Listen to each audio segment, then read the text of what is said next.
Good morning, everybody. I noticed my sister's on here, my son's on here, and all of you are here, and we're getting ready for a hurricane. And I have been looking at some weird things on Facebook. I'm telling you this morning. Somebody was filling up 5-gallon Home Depot buckets with fuel, with gas. I mean, this is crazy stuff. Our friend Brian Russ posted this picture of the guy filling up these 5-gallon buckets with gas to take to his house. He said, if you need gas, Brian posted this, is so funny. If you need gas, I'll try to figure out where this guy's going before he blows himself up. Only put gas in gasoline containers. Don't put it in 5-gallon buckets. Don't hoard gas. So folks, if you're in Florida, anywhere in Florida, are you listening? Have you had the news on? Have you paid attention to what's going on? Hopefully you have. And you know that Hurricane Dorian is headed right at you. Now, right now, I haven't seen the 11 o'clock hurricane hunter things yet, hurricane flights. They go into the hurricane and tell you stuff. Justin's on here. He can tell us. It was a category 2 at 8 o'clock this morning, but it was only 5 miles an hour, or maybe 1 mile an hour from a category 3. And it's slowing down in movement speed across the water, which means it's growing in strength. Now, the one thing that people don't really warn you about is Florida. All of Florida is low. I mean, 3 to 5 feet above sea level is about it, And there's going to be a lot of rain. There is going to be a lot of rain. And when I say a lot of rain, it's going to be not Hurricane Harvey standards in Houston 2 years ago. Hurricane Harvey was 60 inches of rain. This was unheard of. Unheard of, folks. Hurricane Harvey in Texas was just huge. Right now, we're looking at a storm that's 300 to 400 miles across. And it's slowing down. And it's going to dump rain on all of Florida. 20, 30, 35 inches. Yes, 35 inches in some areas. And what happens at that point? You have to go up in your attic because the waters rise and there's going to be a king tide, which a king tide means it's a new moon and it's high tide. At high tides, it's going to be higher than normal because of the moon. This happens all the time. It's not global warming or climate change or anything. It's just what happens at a new moon. So, folks, you got to be prepared. So, you either get the heck out of Dodge and go up into Tennessee or Indiana or somewhere else. Don't come along the east coast of the United States because it could skirt the United States, go up into the Outer Banks. It could Virginia Beach. All of those areas can get hit. They don't really know where it's going to be. We could even see some of it right here. I'm not worried because I live at 2,600 feet. Leanne lives right about at 3,000 feet. So we're not going to get hit, We might not have power, but we're not going to get hit with floods. We could get a lot of rain. I have seen a tropical storm go over my head living right here. Hurricane Opal turned into a tropical storm. Some of the biggest rainfall we have ever had here was when two tropical systems merged right on top of Transylvania County, North Carolina. Justin studied about it when he was in weather school in Memphis. It dumped, I don't even know how many inches of rain it dumped. But we had floods. It took out Lake Toxaway. It took out so much stuff here. So wind is terrible, but rain is the other aspect of these tropical systems. 3 feet of rain does not mean it's over your knees. It means it's probably over your head when you get 36 inches of rain. 3 feet of rain, you can look at some, there's a great page to go look at. Justin's had me watching this dude for about a year now. It's called Mike's Weather Page.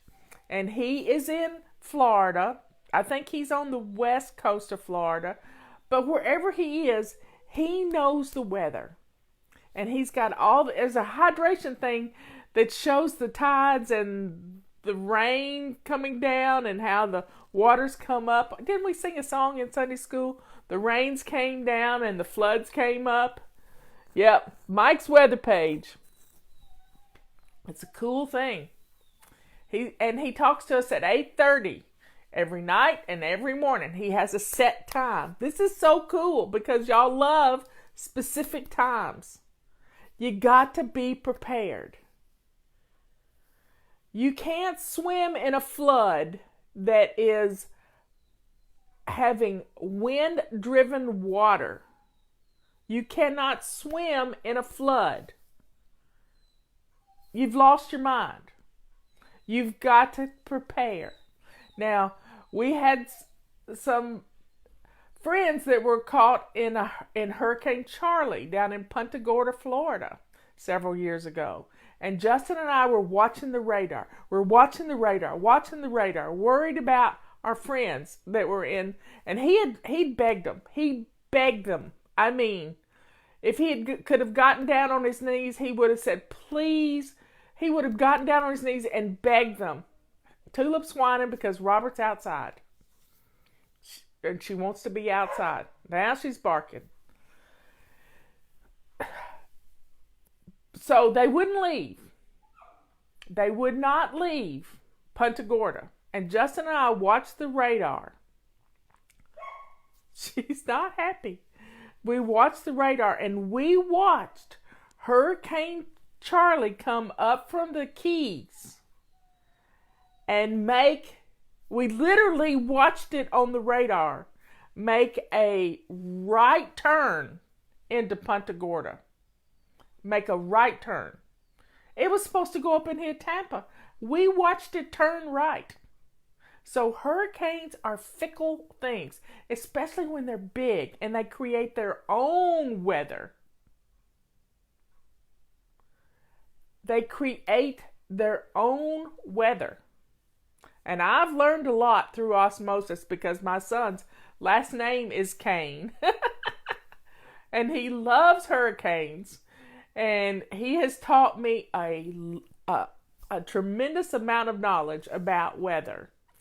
But he begged these people to leave Florida. And they wouldn't.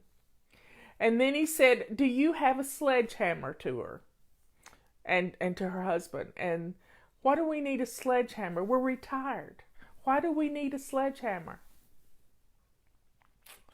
He said, if the storm surge comes up, and see what happens with the hurricane, think about a hurricane being a great big straw, and it's sucking the water in the ocean up in this straw.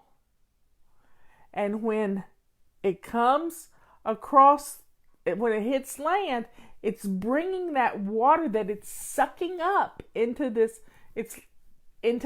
funnel which is the eye, and the storm itself is lifting all this water up, and it brings that water, that's a storm surge, onto land. Tulip is not happy. She's scratching at the door. And I'm not going to answer the door because she'll come in here and whine. So, that storm surge, 17, 20 feet of storm surge, how high is your house? At my highest point, my house is probably only 20 feet. At that point, you're out on the roof. Well, if you're up in your attic trying to get away from the floodwaters coming in your house, how are you going to get out of your attic? How are you going to get out? How are you going to get out of your attic? You need a sledgehammer. She doesn't want to be in the video. She wants outside with Robert while he's using some kind of a piece of equipment to cut weeds down or something. A chainsaw, you name it. She wants to be with Robert. Robert is her boy. Now, if you're in the storm's way, which is all of Florida, even down in the Keys, they don't know where this thing's going. You need to be prepared. And these storms spin off, as people are saying, major thunderstorms, tornadoes, all of this happens. Now, one of the things the lady told me that went through Hurricane Charlie was that she was huddled in her walk-in closet with lots of shoes, boxes and boxes of shoes. And she was scared to death that she was going to die by a stiletto heel. Yep. She was afraid that the roof was going to come off of her brand new house and it was going to kill her. Her shoes were going to kill her. Her clutter was going to kill her. She hadn't had to wear high heel shoes since she was in the world of work. And she still kept them. Still kept them. So folks, be prepared. And if they tell you to leave, you need to go now while you can leave comfortably. Because the storm's going to hit on Sunday, Monday, Sunday or Monday, Tuesday. If it slows down, it could be Tuesday. But this storm is big. The winds are going to start coming in. And you've got to take care of your family. Get in the car, take the family, grab your tent, grab your camping gear, and come on up into the Smoky Mountain National Park. Come on up into Pisgah National Forest. Come up here and go camping. Get out of your house. Board your windows up. Lock your doors. Take your pets and get out. Don't say you're going to wait it out. I mean, Mike's weather page is sponsored. I mean, people want to have hurricane parties. This is the stupidest thing I've ever heard of. Hurricane parties. You don't need alcohol. You need to take care of your pets and your family and get away. Just get away. I mean, people who leave their pets behind, most shelters will take pets. You need a carrier. You need leashes. You need muzzles. You need, you can get kennels that fold flat and you can put in the car. So take your pets. We've got 2 kennels for our cats. If we had to leave, we could put them in the kennel and just leave. I talked yesterday about a family who got rid of everything they had and moved their dog and their kids to a new place with nothing but the clothes in their suitcases. I think the husband carried a few video games that he really liked to play. but you have to get away. If they tell you, when they tell you it's time to evacuate, it's probably too late. It's a holiday weekend. Get your family and go into Alabama somewhere. Go into Tennessee. Tennessee has a ton of national parks and state parks. Go have some fun somewhere. Make a memory with your family. Don't wait around for the storm to catch you where you can't get out. And you have to stay. And don't box yourself in a corner and go down into the Florida Keys. Take care of yourself. Take care of your family. Be prepared. Have your go bag ready. Look at our 11 points for being prepared.